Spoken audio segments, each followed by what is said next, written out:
ये कुरुक्षेत्र से यात्रा चली, पेजावर मठ के स्वामी विश्वेश्वर जी, कर्नाटक के अंदर वो मठ है। गंगा के एक आंदोलन के अंदर आए थे, उन्होंने कहा कि कर्नाटक में गंगा नहीं बहती, लेकिन गंगा पूरे देश की मां है। श्रद्धेय शंकराचार्य वासुदेवानंद जी, चारों शंकराचार्य को आशीर्वाद इस कार्यक्रम के अंदर है, कार्यक्रमों में कहीं ना कहीं आ भी चुके हैं। उन्होंने कहा कि मैं प्रतिदिन गौमूत्र का पान करता हूं, मुझे कोई रोग नहीं होता। ये गंगा तो जैसी मेरी मां है, वैसी गौ मेरी मां है। परमाणु क्षेत्र के वैज्ञानिकों ने कहा है कि गौ में गोबर से लेप करने के बाद ये पेनिट्रेशन नहीं होता, ये किरणों को भी रोकने की सामर्थ्य उसके अंदर है।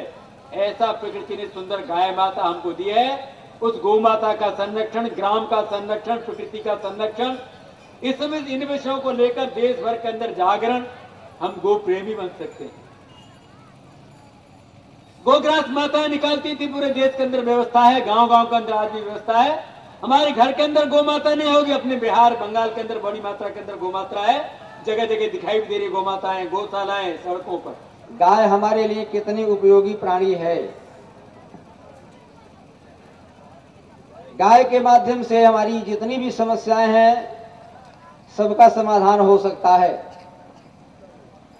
धार्मिक दृष्टिकोण से गौ को हम माता मानते हैं। हमारी जन्मदायिनी माता 1-2 साल तक दूध पिलाती है, आजीवन पर्यंत तक वो दूध पिलाती है गौ मां। जन्म से लेकर के मरणोपरांत तक गौ माता की महत्ता है, उसकी आवश्यकता है। इसलिए गावो विश्वस्य मातरः, शास्त्रों में ऐसा कहा गया, गावो विश्वस्य मातरः। वो सारे संसार की मां है, एक व्यक्ति की, एक धर्म की, एक मजहब की मां नहीं है, किसी एक क्षेत्र की मां नहीं है, एक देश की मां नहीं है। क्योंकि सारे भेदभावों को दूर करके, ऊंच नीच के भेदभावों से वो दूर रहती है, छुआछूत के भावनाओं से दूर रहती है, भाषा, प्रांत, देश, मजहब, धर्म, संप्रदाय के भेदभावों से दूर रहकर एकत्व और समत्व के भावनाओं में ओतप्रोत होकर के सबको समान लाभ देती है। और ऐसी गो मां जो हमारे धर्म की मूल मानी जाती है। आज 1947 में भारत स्वतंत्र हुआ, लेकिन आज तक गो माता पर ही आघात हो रहे हैं, आक्रमण हो रहे हैं, अतिक्रमण हो रहे हैं। इसलिए जब तक गौ माता, जब तक इस भारत भूमि के ऊपर हत्या होती रहेगी, गौ माता का खून गिरता रहेगा।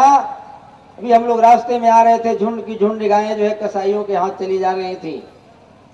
इसलिए जब तक गौ माता का खून इस भारत भूमि पर गिरता रहेगा, तब तक भारत कभी स्वतंत्र नहीं माना जा सकता और न भारत के लोगों को कभी सुख मिल सकता। जोर से बोलेंगे, हे परम पूज्य गौ माता, आप ममतामयी, करुणामयी मां हैं। आप सभी कामनाओं की पूर्ति करने वाली कामधेनु हैं। आप पवित्र तीर्थ स्वरूपा हैं। मां, आप गंगा की पावनता और शुद्धि की देवी हैं। सर्वरोग निवारिणी, आरोग्यदात्री, धनवंतरी रूपा हैं आप। जैविक कृषि के रूप में समृद्धि, धन देवी हैं आप।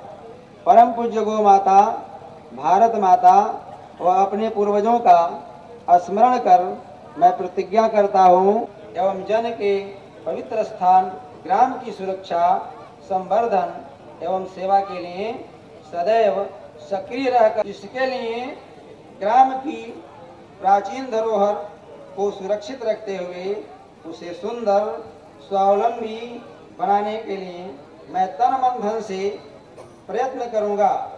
हे मां, जोर से बोलिए, हे मां, इस शुभ संकल्प की पूर्ति के लिए मुझे शक्ति और सामर्थ्य दें। बोलिए गौ माता की जय। जोर से बोलिए गौ माता की।